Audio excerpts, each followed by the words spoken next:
ஸ்ரீசக்கர வரதாச்சாரியம் சுத்தசத்வ குருத்தமம் ஸ்ரீநிதிம் ராகவம் வந்தே அபார கருணாகரம். கவசம் கனெக்ட் நேயர்களுக்கு நமஸ்காரம். பெரியாழ்வார் திருமொழி 2ஆம் பத்து 5ஆம் திருமொழி 2ஆம் பாசுரத்தை அனுபவிக்க நாம் இப்போதே மானசீகமாக ஆயர்பாடியை சென்று அடைந்து விட்டோம்.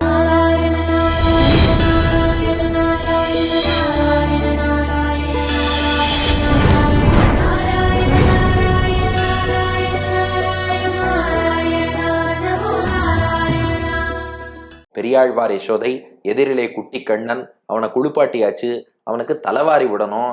என்ன பிரச்சனைனா, தலைவாரணும்னு சொல்லி எவ்வளவுதான் நம்ம கெஞ்சினாலும் கிருஷ்ணன் அடம்பிடிப்பான். அதனால இந்த தடவை ஃபார் எ சேஞ்ச் நம்ம கிருஷ்ணன்ட்ட கெஞ்சவே வேண்டாம், ஒரு காகத்தை அழைப்போம். காக்கா வந்து அழகு காமிச்சதுன்னா செல்போன் பாக்குற குழந்தை எப்படி என்ன பண்ணாலும் தடையே பண்ணாதோ, அது போல காக்காய கிருஷ்ணன் வேடிக்கை பார்த்து அது விளையாட்டு காமிச்சா அந்த நேரம் பார்த்து கிருஷ்ணனுக்கு கூந்தலை வாரி விட்டுடலாம் அப்படின்னு பெரியாழ்வார் யசோதை திட்டமிட்டு கடந்த 2ஆம் பத்து 5ஆம் திருமொழி முதல் பாசுரம், அதுல பின்னை மணாளனை தொடங்கும் பாசுரத்துல காகத்தை அழைத்தாள், கொஞ்சம் வா தலைவாரி விட்டுடுறேன்னு. காகம் என்னடானா அடம்பிடிக்கிறது, இல்ல இல்ல எனக்கு நிறைய வேலை இருக்கு, நான் போய் இற தேடணும், என் கோஷ்டியோட சேர்ந்து எல்லாரோடு சேர்ந்து உணவெல்லாம் உண்ண வேண்டும், பல வேலைகளை வச்சுட்டு இருக்கும்போது உன் குழந்தைக்கு தலைவாடுறதுக்காக வரணும்னா எப்படி, அப்படி இப்படின்னு காகம் பேசித்து. பெரியாழ்வார் யசோதை சொன்னா, அது பாரு கொஞ்சம் நல்லா புரிஞ்சுக்கோ, இவன்கிட்ட பேசினா எடக்கு மடக்கு பண்ணுவான்ட்டு தான் நான் உங்ககிட்ட பேசினேன், நீ அதே மாதிரி எடக்கு மடக்கு பண்ணா நான் வேற யார்கிட்ட தான் போறது, ஒரு 5 நிமிஷம் அப்படியே இறங்கி வா, கொஞ்ச நேரம் விளையாட்டு காட்டு, விளையாட்டு காமிச்சேன்னு வச்சுக்கோ, அந்த நேரத்துல நான் தலையை வாரி விட்டுடுவேன், அதுக்கப்புறம் நீ பாட்டுக்கு போய் உன் வேலையை பார்க்கலாம் அப்படின்னா பெரியாழ்வார் யசோதை. காகம் யோசிச்சுட்டு சொன்னுதான், நானும் இந்த ஊரை சேர்ந்த காக்கா தான், அப்பப்ப இவன் என்னென்னலாம் பண்றாங்கிறத நானும் கவனிச்சுன்னு தான் இருந்தேன். பூத்தனைன்னு ஒருத்தி வந்தா இவனுக்கு விஷப்பால் கொடுக்கணும்னு சொல்லிட்டு வந்திருக்கா போல இருக்கு, அவ பாலை உறிஞ்சு ஆளையே கொண்டுட்டான் அவன். அதுக்கப்புறம் சகடாசுரன்னு ஒரு மாட்டு வண்டி சக்கரம் ஒரு விட்டான், மாட்டு வண்டியே போயிடுத்து. அதுக்கப்புறம் 2 மரங்கள், யமளார்ஜுன மரங்கள், நன்றாக நினைவில் கொள்ளுங்கள், இது ஏற்கனவே ஒருத்தர் அடியன்ட்டு டவுட் கேட்டார். அந்த மரங்களாக இருந்தவர்கள் குபேரனுடைய பிள்ளை நளகூபரன் மணிகிரிவன் தான், அதுல சந்தேகம் இல்லை. ஆனா பெரியாழ்வார் பாசுரத்துல அடிஷ்னலா இன்னொரு விஷயம் சாதிச்சிருக்கார். என்னன்னா, அந்த மரத்துக்கு மேல 2 அசுரர்களும் அமர்ந்திருந்தார்களாம் கிருஷ்ணனை அழிக்கணுங்கிறதுக்காக. கிருஷ்ணன் நடுவுல போய் 2 மரங்களை சாச்சானே, அது ஒரு கல்லுல 4 மாங்காயம். ஒரு பக்கம் அந்த மர வடிவில் இருந்த நளகூபரன் மணிகிரீவனுக்கு சாப விமோச்சனம் கொடுத்தான், மறுபுறம் மரத்துக்கு மேல உட்காண்டிருந்தானே 2 அசுரன், அவனை கீழே தள்ளி அவர்களையும் அழித்து விட்டானாம். ஒருத்தர் இதுக்காகவே மெனக்கட்டடி எனக்கு போன் பண்ணி, அது எப்படி நீங்க சொல்லலாம், பாகவதத்தில் இல்லையேன்னார். அது பாகவத புராணத்துல இல்ல, ஆனா ஹரிவம்சத்துல இருக்கு. பிரமாணம் இல்லாமல் நம்முடைய ஆழ்வார்கள் பாடமாட்டா. நாம ஒரு நம்பிக்கையை வளர்த்துண்டாலே போதும், இந்த மாதிரி சந்தேகங்கள் வராது. ஆழ்வார்கள் பாடினா சத்தியம் அப்படிங்கிற நம்பிக்கை இருந்தாலே போதும், இதுக்கு மேல வேற டவுட்ஸே நமக்கு வேண்டாம். அப்போ இந்த காகம் என்ன சொல்றதான், மரத்துக்கு நடுவுல போறாப்புல போனா மரத்து மேல உட்காந்துருக்க 2 அசுரர்களை முடிச்சுட்டான். ஏதோ உதைக்கிறாப்புல உதைச்சான், மாட்டு வண்டி சக்கரத்தை அடிச்சுட்டான், பால் குறிக்கிறாப்புல குடிச்சான், பூத்தனைய முடிச்சுட்டான். இப்ப தலை வாடுறாப்புல வாரின்னு இருக்கும்போது நான் எங்கேயாவது பக்கத்துல வந்து என்ன போட்டு அடிச்சுட்டான்னா என்ன பண்றது? பூத்தனை சகட்டாசுரன் மரத்து மேல உட்கார்ந்திருந்த அசுரர்களை இவன் அடி தாங்க முடியாம போயிட்டா, நான் சாதாரண காக்கா, இவன் கிட்டக்க வர பயமா இருக்கு அப்படின்னு தான் காகம். அதுக்கு பதில் சொல்றா பெரியாழ்வார் யசோதை. அதுதான் 2வது பாசுரம், அஞ்சாமல் கண்ணன் அருகில் வா பாசுரம். பேயின் மூளை உண்ட பிள்ளை இவன் முன்னம் மாயச்சகடும் மருதும் இருத்தவன், காயாமலர் வண்ணன் கண்ணன் கருங்குழல் தூய்தாக வந்து குழல்வாராய் அக்காக்காய், தூமணி வண்ணன் குழல்வாராய் அக்காக்காய். பேயின் முலையுண்ட பிள்ளை இவன் முன்னம் மாயச்சகடும் மருதும் இருத்தவன், காயா மலர்வண்ணன் கண்ணன் கருங்குழல் தூய்தாக வந்து குழல்வாராய் அக்காக்காய், தூமணி வண்ணன் குழல்வாராய் அக்காக்காய். பெரியாழ்வார் யசோதை காகத்தை பார்த்து சொல்கிறாள், பாரு, இவன் பேயின் முலையுண்ட பிள்ளை, பிள்ளைன்னா சிறு பிள்ளைன்னு அர்த்தம். இவனுக்கு யாரையும் அடிக்கணும் உதைக்கணும் கொல்லணுங்கிற எண்ணமே கிடையாது. பேய் என்பவள் பூத்தனை, பேயின் அந்த பேயாக வந்த பூத்தனையினுடைய அவ மாறு வேஷத்துல வந்திருக்கா. சாதாரண ஒரு ஆயர்குல பெண் போல அல்லது யசோதை வேஷத்திலேயே வந்தான்னு சொல்லுவா. எந்த வேஷத்துல வந்தாலும் வந்தவள் பேய். அந்த பேயாகிய பூத்தனையினுடைய முலை மார்பகத்தில் உள்ள விஷத்தை உண்ட இவன் சாதாரண குழந்தை போலத்தான் உண்டான். பேயின் முலை உண்ட பிள்ளை, பிள்ளைனா மணவாள மாமுனிகள் வியாக்கியானம் பண்றார் முக்தன் அப்படின்னு. முக்தன்னா விவரம் தெரியாத குழந்தை, அது பிறந்தே ஒரு 4-5 நாள் தான் ஆயிருந்தது. இந்த குழந்தைக்கு நல்லது கெட்டது ஒண்ணுமே தெரியாது. பேயின் முலை உண்ட பிள்ளை, இது உயிரெல்லாம் சாப்பிடல, மறுபிறவி எல்லாம் உறிஞ்சி எடுக்கல, அது வெறும் மார்பகத்தில் உள்ள பாலை மட்டும்தான் சாப்பிட்டது. பேயின் முலை, பூத்தனையனுடைய மார்பகத்தில் உள்ள பாலை உண்ட பிள்ளை, குழந்தையாத்தான் இது சாப்பிட்டது. உடனே காகம் கேட்டுதான், அப்படின்னா குழந்தைக்கு தானே ஆபத்து ஏற்பட்டிருக்கணும், பூத்தனை எப்படி மாண்டு போனா அப்படின்னு கேட்டா, இதுக்கு பெரியாழ்வார் யசோதை சொல்லும் பதில் பாருங்க. மற்ற ஆழ்வார்கள்லாம் எப்படி ரசிக்கிறா, இல்ல இல்ல எங்க கிருஷ்ணன் ரொம்ப கெட்டிக்காரன், அவன் பூத்தனையனுடைய பாலோட சேர்த்து உயிர் மறுபிறவி எல்லாத்தையும் உறிஞ்சு எடுத்துட்டான் அப்படி. ஆனா பெரியாழ்வார் அப்படி கிடையாது. அது பாவம் சாதாரண குழந்தை தான், அது ஏதோ அம்மா தான் பால் ஊட்டுறான்னு நினைச்சுன்னு சாப்பிட்டு கொடுத்து 4-5 நாள் குழந்தைக்கு என்ன தெரியும், அது பாட்டுக்கு பால் சாப்பிட்டுது. குழந்தைக்கு ஒண்ணும் ஆகல, பூத்தனை போயிட்டாளே. அதுவா பெரியாழ்வார் யசோதை சொல்றாளாம். இதெல்லாம் அடியனா சொல்லல, மணவாள மாமுனிகள் வியாக்கியானம். இவனுக்கு பிள்ளைத்தனத்தில் புறையில்லையாகில் அவள் முடிந்தபடியன் என்னில் பிரதிகூலித்து கிட்டினார் முடிய கடவ வஸ்து சுவாவத்தாலே முடிந்த இத்தனை. அதாவது வஸ்து, அதாவது ஒவ்வொரு பொருளுக்கும் ஒரு இயல்புன்னு உண்டு. இவன் யாருன்னா பரம்பொருளாகிய பகவானுடைய அவதாரம் இல்லையா. பெருமாளை அழிக்கணுங்கிற எண்ணத்துல யார் வந்தாலும் அவ தானா அழிஞ்சு போயிடுவாளாம். இது குழந்தை, இது ஒண்ணும் பண்ணல. ஆனா குழந்தையாக வந்திருப்பவன் சர்வேஸ்வரன் இல்லையா. இவன்கிட்ட தீய எண்ணத்தோடு யார் நெருங்கினாலும் அவ தானா அழிஞ்சு போயிடுவா. அது வஸ்து சுவாவம்னு பேரு. ஒன்னொன்னுக்கும் ஒரு நேச்சர் உண்டாம். இப்ப நெருப்பு எரிஞ்சுன்னு இருக்குன்னு வச்சுக்கோங்களேன், நெருப்பை நாம திட்டவே கூடாது. இப்போ ஒரு தீபம் ஏத்தி வச்சிருக்கோம், ஆகா தீபம் பாட்டுக்கு அழகா ஒளி கொடுத்துட்டு இருக்கு. ஒரு விட்டில் பூச்சி தேவையில்லாம அந்த நெருப்புல போய் விழுந்ததுன்னா அது நெருப்பின் தப்பா, விட்டில் பூச்சியின் தப்பா? விட்டில் பூச்சி தேவையில்லாம போய் விழுந்தது, எரிஞ்சு போயிடுத்து, அதுக்காக நெருப்பு உடனே விட்டில் பூச்சியை கூப்பிட்டு கொன்னுடுத்துன்னு யாராவது சொல்லுவாளா? அது போல வஸ்து சுவாவம்னு இவன் பரம்பொருள் சர்வேஸ்வரன். அதனால தீய எண்ணத்தோடு இவன் கிட்ட யாராவது போனா அவ தானா, எப்படி நெருப்புல விழுந்தவன் தானா போயிடுவானோ, குடியில விழுந்தவன் தானா போயிடுவானோ, அது போல அப்படி வரவா தானா போவா. இந்த குழந்தைக்கு ஒண்ணுமே தெரியாது. பேயின் முலை உண்ட பிள்ளை, இது ஏதோ பால் கொடுக்கறான்னு நினைச்சுன்னு சாப்பிட்டுது. அவ்வளவு சாது குழந்தைதானே ஒழிய இப்ப நீ வந்ததுனால உன்னெல்லாம் ஒண்ணும் பண்ணிடாது. சகடாசுரன் விஷயமும் அப்படித்தான். இவன் முன்னம், இவன் இதே கிருஷ்ணன் தான் முன்னம் முன்னொரு சமயம் மாய சகடும், சகடுனா மாட்டு வண்டி சக்கரம், மாய சகடு அது வெறும் சக்கரம் இல்ல, மாயம் வஞ்சனை செய்து கம்சன் சகடாசுரன் ஒரு அசுரனை அந்த சகடமாக மாட்டு வண்டி சக்கரமா அனுப்பியிருக்கான். மாயச்சகடு, அந்த சக்கரம் கிருஷ்ணன் மீது மோதி அழிக்கணும்னு நினைச்சது. இது பாவம் சின்ன குழந்தை, அது ஏதோ காலை உதைச்சு உதைச்சு அழுதுன்னு இருந்தது. உதைச்ச கால் அந்த மாட்டு வண்டி சக்கரத்துல பட்டுடுத்து. இவன் உடனே உதைச்சு அழிச்சான்னு நினைக்காதீங்க. பகவானை யாரு அழிக்கணும்னு நினைக்கிறானோ தானே அழிஞ்சு போயிடுவான். திருவடி பட்டுது, போயிட்டான், முடிஞ்சு போச்சு. மாய சகடும் மருதும் இருத்தவன், அது போலத்தான். மருதுன்னா மருத மரம், அதான் சொன்னேன் இல்லையா, அந்த யமலார்ஜுன மரங்கள் 2 மரம், அதுக்கு மேல 2 அசுரன் உட்காந்து இருந்தான்னு. மருதும் இருத்தவன், இருத்தல்னா முறித்தல்னு அர்த்தம்.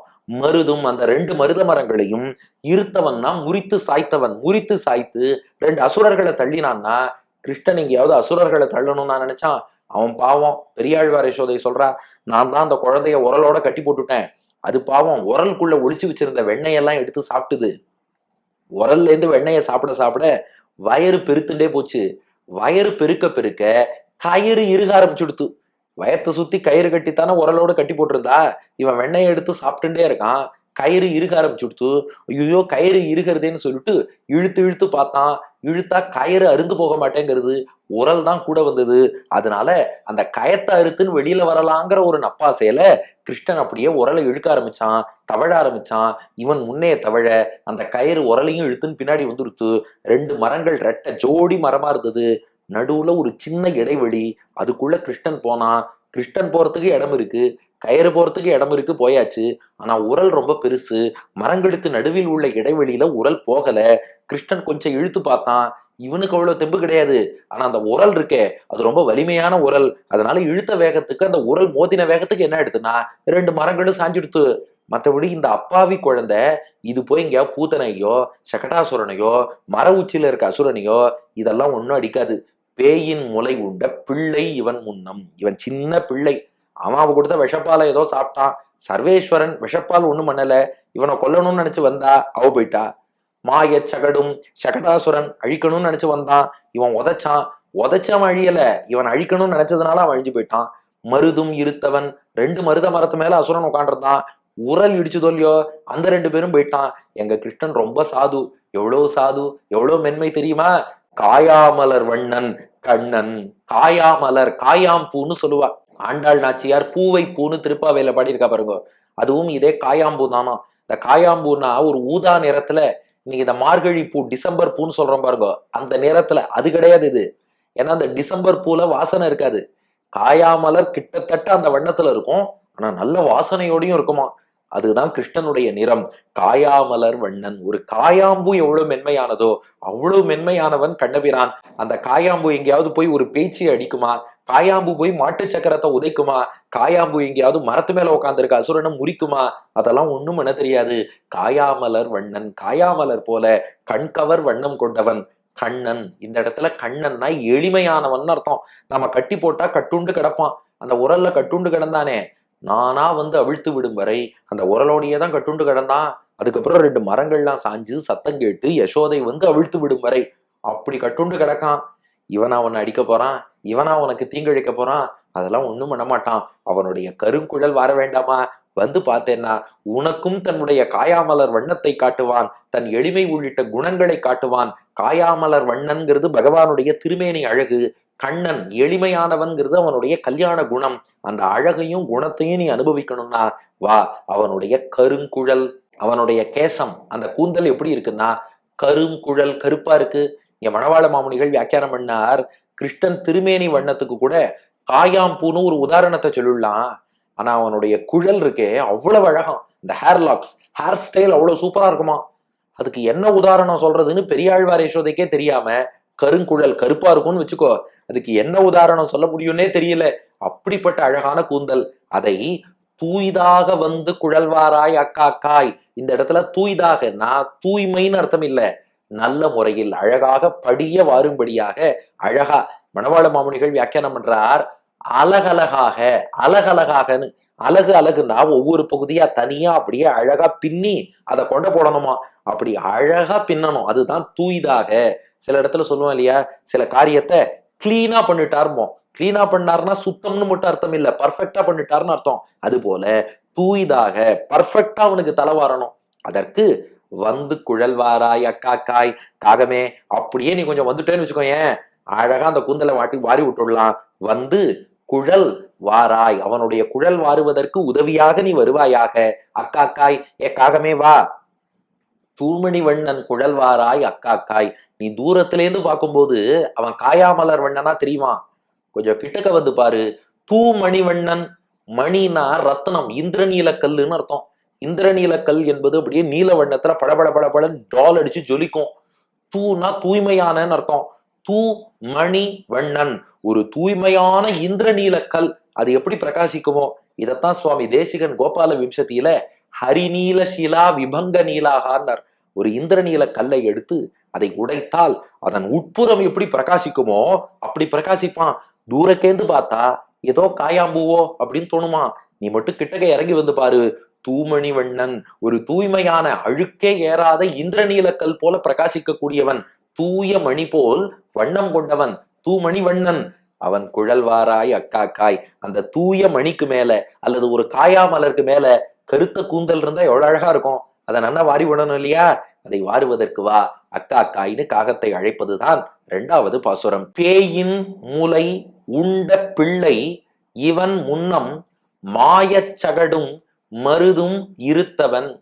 காயாமலர் வண்ணன் கண்ணன் கருங்குழல் தூய்தாக வந்து குழல்வாராய் அக்காக்காய்.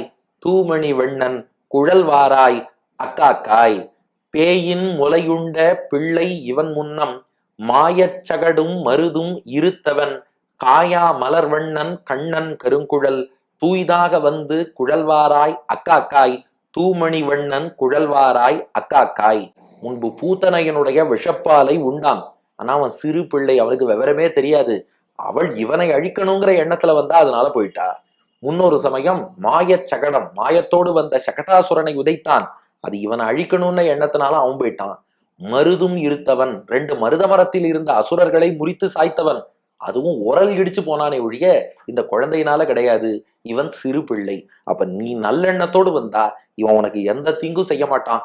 தீய எண்ணத்தோடு வந்தா அவன் தீங்கு செய்ய வேண்டாம், நீயே போயிடுவ. அவ்வளவுதான் விஷயம். அதனால காயாமலர் போல் வண்ணம் கொண்டவன் கண்ணன் என்று எளிமை மிக்கவன் அவனுடைய கருத்த கூந்தலை நல்ல முறையில் வாருவதற்காக, காகமே இங்கே வா, தூய நீலமணி போல் வண்ணம் படைத்தவனுடைய குழல் வாருவதற்கு காகமே இங்கே வா என்பது பாசுரத்தின் விளக்கம். அடியேன் வழங்கும் ஆங்கில வடிவம். This innocent child drank milk from the breasts of the wicked demoness. Once upon a time, the child accidentally kicked the wicked cart. The same child felled the twin wicked trees. He is as blue as the kaya flower. He is so subservient to us. In order to comb his dark hair, O crow, please come here. O crow, come here to comb the hair of the Lord who is shining like a blue gem என்பது இதற்கான ஆங்கில வடிவம். இது சொன்னாலும் காகம் மறுபடியும் அடம் பிடிக்கிறது வரமாட்டேங்கிறது. பெரியாழ்வார் யசோதை யோசிச்சாலாம், காகத்துக்கிட்ட கெஞ்சறதுக்கு கண்ணன்ட்டியே கெஞ்சிடலாம் போல இருக்க, இது எவ்வளவு அடம் பிடிக்கிறதே. ஆனாலும் விடுறதா இல்லை, எப்படியாவது காகத்தை வரவழைக்கணும், இவன் தலையை வாரிடணும். ஏன்னா பெரியாழ்வார் யசோதைக்கு இவ்வளவு நேரம் என்ன எக்ஸ்பீரியன்ஸ்னா, காகம் அடம் பிடிச்சாலும் அப்படி இப்படி பண்ணாலும் வந்துடும், இவன்கிட்ட போனா இவன் அதை விட அதிகமா கூத்தடிப்பான், அதனால காகத்திடமே கேட்போம்னு 3ஆம் பாட்டு மறுபடியும் கூப்பிட போறா. என்ன உரையாடல் நடந்ததுங்கிறத அடுத்த பகுதியில் காண்போம். பெரியாழ்வார் திருவடிகளே சரணம்.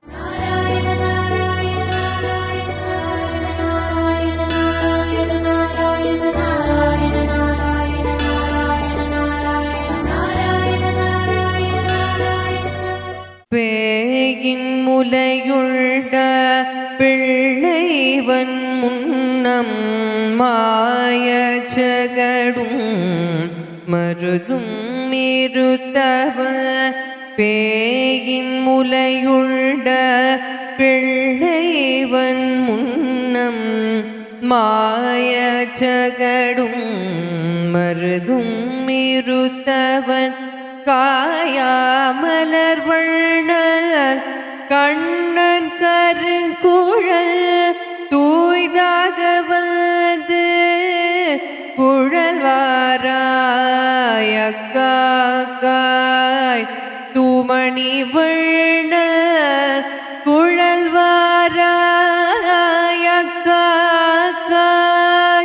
காயாமலர் வண்ணர் கண்ணன் கருங்குழல் தூய்தாக வந்து குழல் வாராய்